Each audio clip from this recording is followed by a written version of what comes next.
Hi everyone and welcome back to my channel. Thank you so much for joining me on another one of my film stock reviews. And the film stock that I will be reviewing today is none other than the ORWO WOLFEN NC500, which is quite a divisive one, especially due to its very unique look. I was surprised at how divisive it was when I was rummaging through online reviews and forums, so it's safe to say that it's probably not going to be for everyone. But myself, I really enjoyed shooting it, to be completely honest with you. I think that this is especially because I knew what to expect from it ahead of time and I shot it accordingly. So I took this film out to the Pride weekend while I was in Prague this summer, and with all the beautiful colors around me, I think I really got a chance to see how it performed, especially as far as color reproduction goes. And the last few exposures of this roll I shot at the Prague Castle, so I got to see how it performed with architecture photography, I guess. And as always, I will be showing you my photos throughout the video to explain my points. So let's get right into it.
So as the film roll's name suggests, it is a color negative film, and it is available in 8, 16, 35, and 65 millimeters. So when I went to the store to purchase it, I was actually warned that it is very green and very grainy. And while I can't argue with that, I think that these features definitely kind of add to its charm, and I think that the film is also so much more than just this. So if you've watched my videos before, you already know about the love that I have for motion picture films repurposed for still photography. At this point in time, most of the motion picture films that are available to still photographers are based on the Kodak Vision 3. One example out of very many are the Silver Salts film stocks, which I have made a video about before, and I will link it somewhere up here so you can check it out if you'd like. Kodak Vision 3 film stocks are definitely among my very favorite, but with WOLFEN NC I was actually super excited to try out something different this time. So here's what ORWO had to say to describe this new emulsion. At the core of our new film lies a unique chemical formula based on the wonderful and legendary Agfa stock last used in the Oscar-winning film Out of Africa. Famous for their greens, desaturated shadows, and enhanced grains, these are all aspects that we are embracing for our new edition. So what does this information tell us? The ORWO WOLFEN NC is in fact a brand new emulsion. However, it is based on an Agfa film stock, namely the Agfa XT320. This is a low-contrast motion picture film from the 80s and 90s, and other than the already mentioned movie Out of Africa, you may also have seen it in movies such as Robin Hood, Prince of the Thieves, The Last of the Mohicans, or Roger Rabbit. So that gives you a little idea of the look that we're talking about. And based on all of this, I think that you can already tell that it is a very different aesthetic when compared to the Kodak Vision 3 film stocks. It is for sure much more desaturated and definitely not as sharp, but rather grainy and significantly flatter. These, for me, are not necessarily downsides. It is just a completely different aesthetic, which in my eyes brings out a little dose of nostalgia, and also who doesn't like to switch it up every once in a while. So a couple words about ORWO Film, which is a German company established in 1964, which produced photographic film and also magnetic tape. Their parent company at the time was actually Agfa, so here's where it all comes together. Although they had a little break in production for a couple of years, they were again reopened by Filmotech and currently do a bunch of things, including production of films for movies and for photography. Now, contrarily to most motion picture film-based film stocks, the Agfa WOLFEN is actually made to be processed in C41 chemistry, and that is because the remjet or anti-halation layer is absent. So the ISO of the Wolfen NC500 is in fact 400 as it says on the box, and that's how I rated it in my camera. And with higher ISOs like this one, you will come to expect a higher grain unless you're shooting, for example, the Kodak Portrait Professional film. I must say, the grain here is very prominent. It is probably the grainiest film stock that I have shot in my time.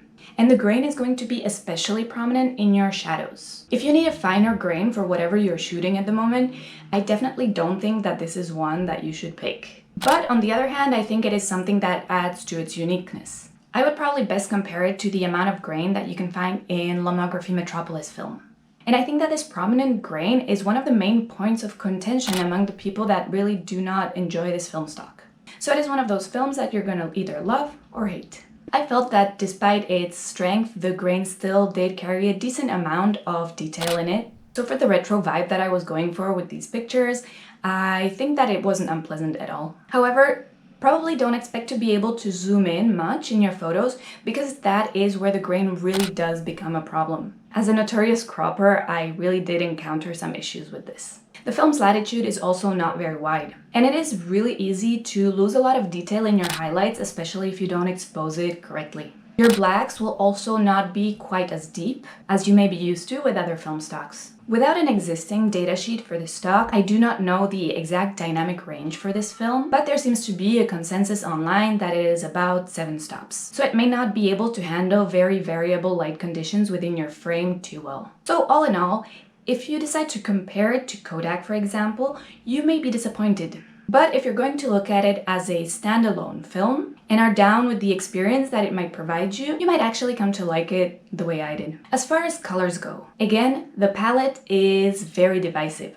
I have said it before, the colors are quite muted and desaturated, so it is a look. You will find that it leans more so towards cool tones, which is definitely reminiscent of Agfa film stocks. So don't expect vibrant colors here, you would be setting yourself up for disappointment. But when you have a bright and sunny day like I did when I shot this film roll, I still found the colors pretty pleasing and I wasn't really mad at them at all. Like I said, I was warned at the lab about the film's greenish cast. I surprisingly don't feel like I really encountered this except in 1 or 2 shots. Maybe because the light was so good and the sun was so bright on the day that I shot it. So it is very possible that in lower light, the greenish cast might creep up on you. This is one of the shots where I could slightly see it, and incidentally it was when a cloud covered the sun for a couple seconds, so I think that the theory stands.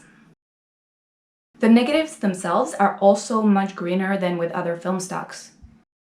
And the film definitely does favor green tones. You can really see that well in the trees here, for example. It also seems to do well with red and orange, which are the colors that seem to be most prominent across my roll. Now, different users have also pointed out that the blues come out very muted, which again, I thought that I didn't really experience because look at how beautiful the blues are here. But then when I look back at the videos that I took on my phone, I can see that they were definitely lighter than in reality.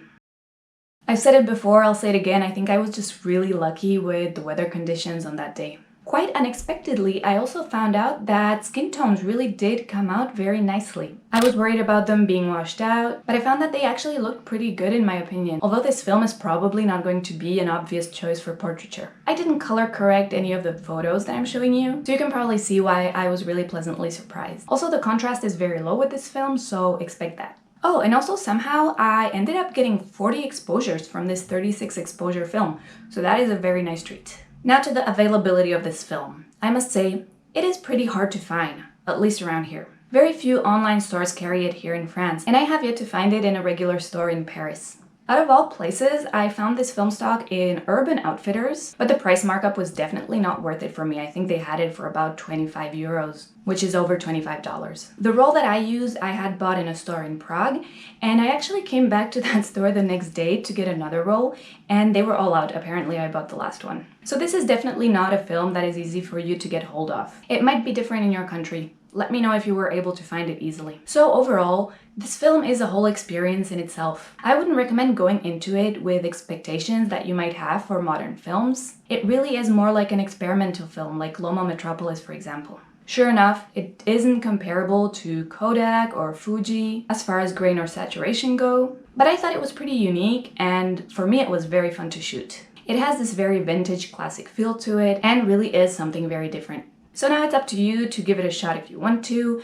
I 100% will be buying it again because I had fun with it. So let me know if you've tried it before, if you've liked it, if you are gonna try it. And thank you as always for hanging out with me today, for listening to this video till the end.